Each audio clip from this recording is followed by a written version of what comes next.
All right, so we reported to you the other day that President Biden is planning on using TikTok to try to get reelected if he even runs at all. Headline from the Washington Free Beacon, report Biden administration moving toward giving TikTokers their own White House briefing room. White House wants users of Chinese spyware app to tout Biden's record.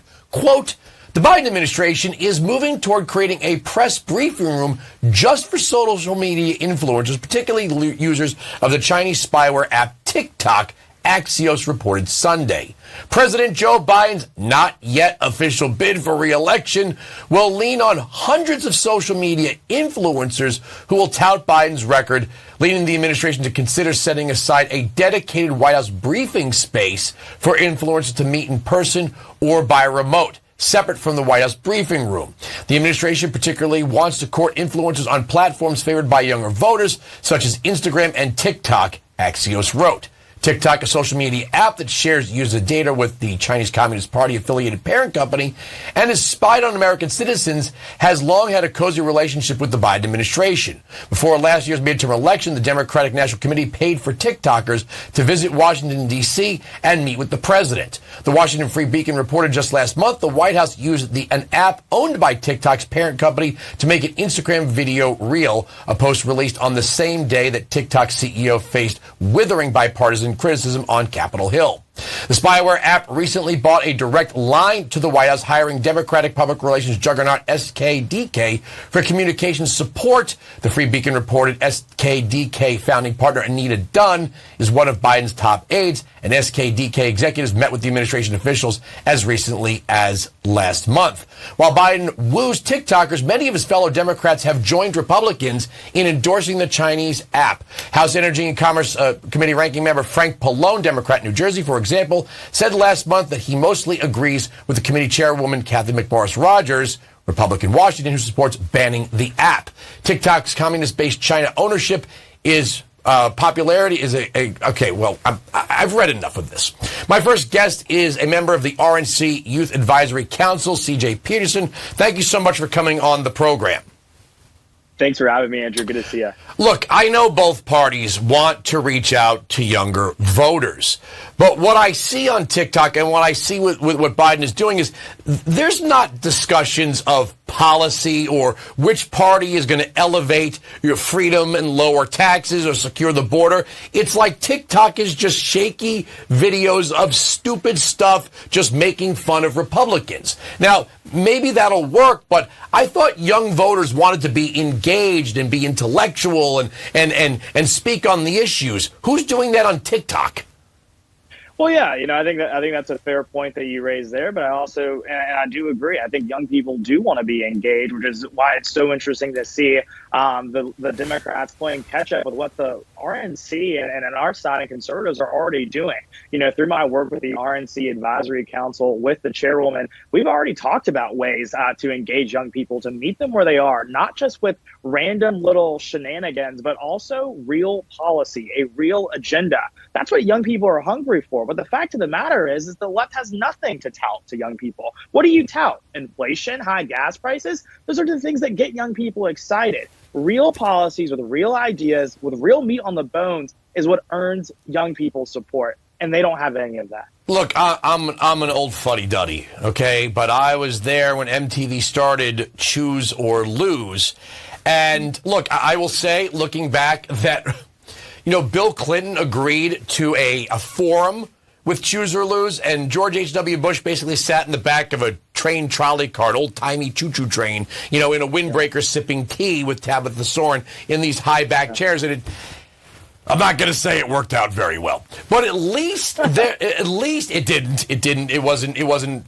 But at least there was discussion with candidates. It wasn't just like, hey, I'm doing something silly, vote Democrat. And I get it. You'll take it where you can get it. But it seems like the Democrats are just dumbing it down while pretending that's the only way to reach young voters is to just do silly, stupid things.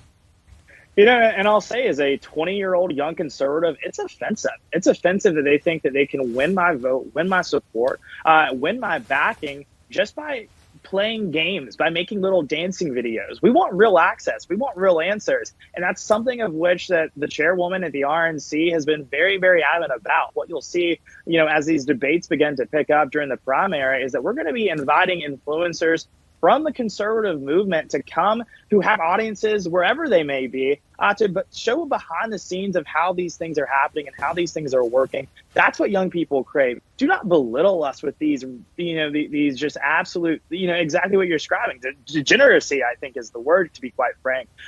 Give us results, give us policies, give us solutions. I totally get it. When you're 20 years old, 18, 19, 20, it's easy to have a romantic view of government, right? Like, you see poor people in Nicaragua say, well, America's the richest country. Why can't we just bring everybody in? Or, in the UK, they have, free health care. Why can't we have that here? It's real easy to have that romantic view that politics is the art of the possible. But it's kind of funny how young people, and I've said this for a long time, young people have the most access to the free market than any generation in human history. It's right here.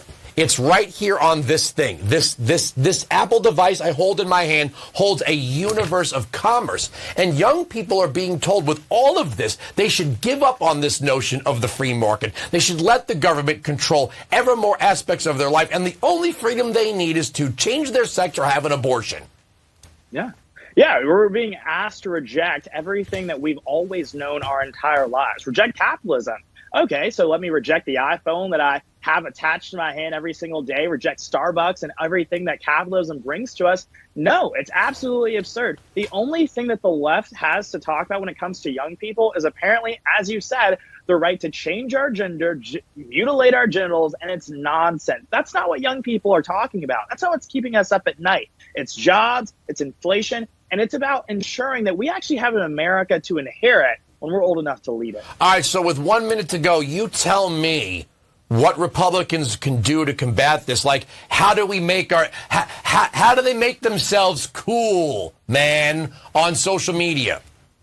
Yeah, I think it's important to reach young people where they are. We need to speak their language. Our messaging needs to, reflect the lives that they're living across the country. And I think our policies do. I think at the end of the day, when you compare the ideas of the left to the ideas of the right, we win that conversation every single day. But we have to change the way we speak to young people, because we've got to be cool, as you said. We've got to make it cool again. And the thing is, we don't have to do what the left is doing. I think that we have tons of conservative influencers and creators who have huge platforms that we can utilize. We won't belittle young people, but we'll dignify them with real results, real plans, and real solutions.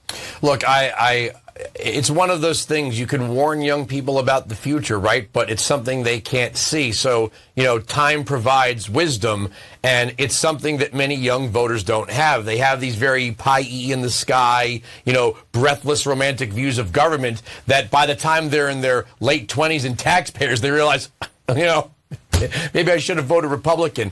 I got to leave it there. Thanks for joining us. Thanks for having me.